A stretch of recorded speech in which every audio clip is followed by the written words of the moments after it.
Hello friends. तो जो पिला माने बीएड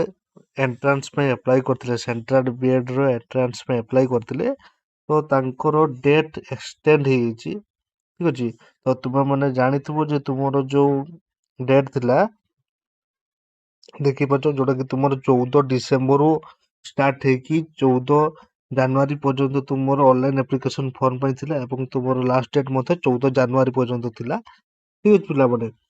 तो तार डेट एबे एक्सटेंड हो घुंची डेट एबे घुंची तो तार डेट केबे रहिला पिला माने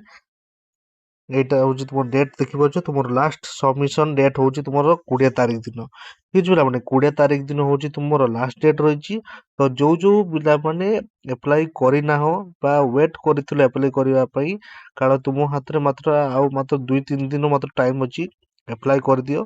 ठीक अछि। ता बाद रे तुमर करेक्शन पई चिंता किछि करिवो नै जदी जो पिला माने ऑलरेडी सबमिट कर साइछो तुम डॉक्यूमेंट सबमिट कर साइछो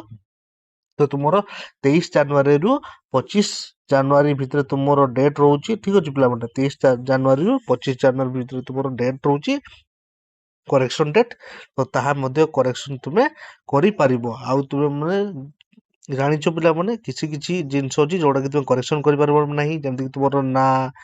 तुमर मोबाइल नंबर ईमेल आईडी ठीक अछि पिला माने ए जिंस गुडा तुमर करेक्शन करि परिबो केवल करेक्शन करि परिबो जदी तुम चाहबो एग्जाम सिटी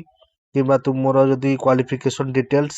डॉक्यूमेंट डिटेल्स जो गुडा तुमरो देइथो से गुडा जा तुमे चेंज करि परिबो सेगे किबा तुमे करेक्शन करि परिबो। आउ किछि जदी अनदर इन्फॉर्मेशन जदी जाना पे जदी चाहू तबे मो चैनल टी को सब्सक्राइब करो। आउ लेटेस्ट वीडियो रे मु किछि मु जॉब रिलेटेड मु वीडियो मु पोस्ट करिछि तो जो माने भी इंटरेस्टेड जॉब पाई भी इंटरेस्टेड अछो तो से माने मते देखि परिबो।